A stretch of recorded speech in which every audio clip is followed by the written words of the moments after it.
to make a pencil pleat door curtain with Lucy Gleeson interiors. You will need fabric, curtain lining, thread, sewing machine, scissors, sewing needle, pins, fabric marker, tape measure, curtain header tape, an iron, curtain hooks and a fabric unpicker is handy. Firstly, you need to measure your curtain track.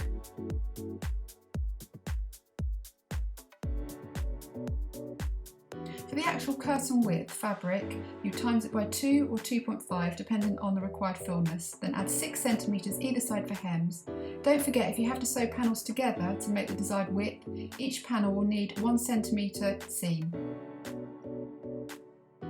Next, you need to work out the overall length of your curtain.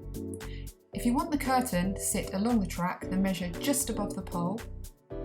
If you want it to sit underneath so that the pole is visible, then measure from just under. Measure all the way down to the floor. Make sure you add on 6 cm for the top hem and 11 cm for the bottom hem. You may not have enough fabric with just one width, so to create the fullness of curtain you want, you may need to buy maybe 2 or 3 widths in total to add together. So bear that in mind when you're ordering your fabric.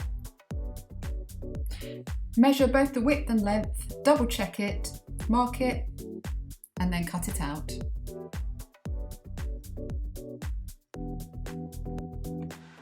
Now I'm joining my panel lengths together and pinning them.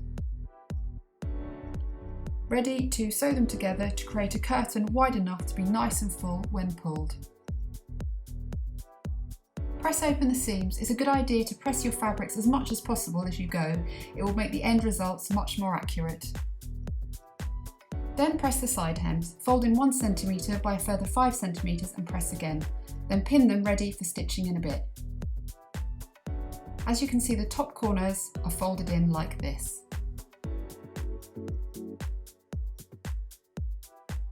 Pin this corner down along with all of the other edges.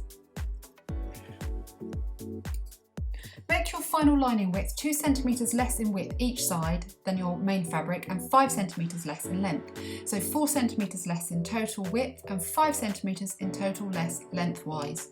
If you're joining fabric panels together, make sure you add 1 cm again extra on each piece for inner seams. Here's an example of how it should look like once finished. Double check all of your measurements for your lining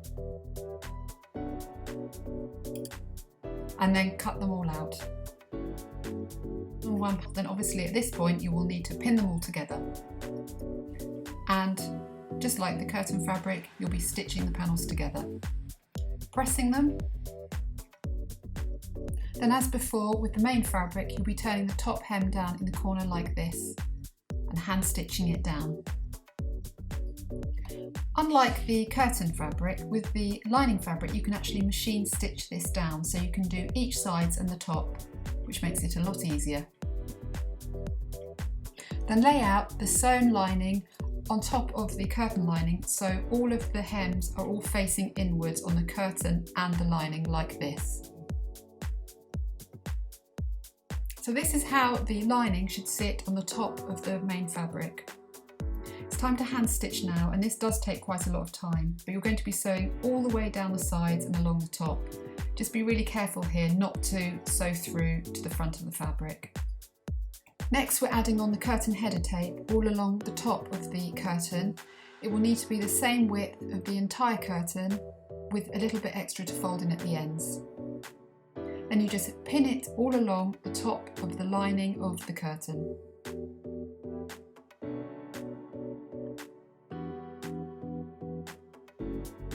And machine stitch it along all of the edges. Next, hold the curtain up against the curtain pole and work out exactly where you want the curtain to sit along the floor and pin it. By this point, it should be about 11 cm too long, so with both lining and the main fabric, you fold them both in by 1 cm and then 10 cm so that both the hems are facing inwards, and press them. Machine stitch the lining and you hand stitch the curtain material. This is what it should look like when completed.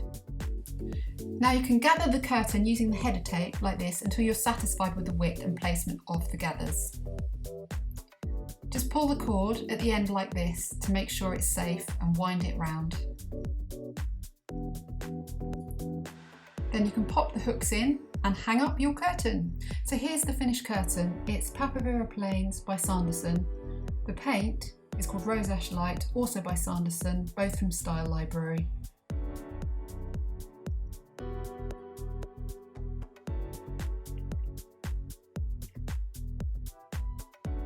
The seat and blind fabric are called Hamada by Harlequin, also from Style Library. The curtain pole is from Next, and the cassette print is by Horace Panther Art. If you've enjoyed my DIY, please do give me a thumbs up, or you can visit my website and find me at Lucy Gleeson Interiors on Instagram.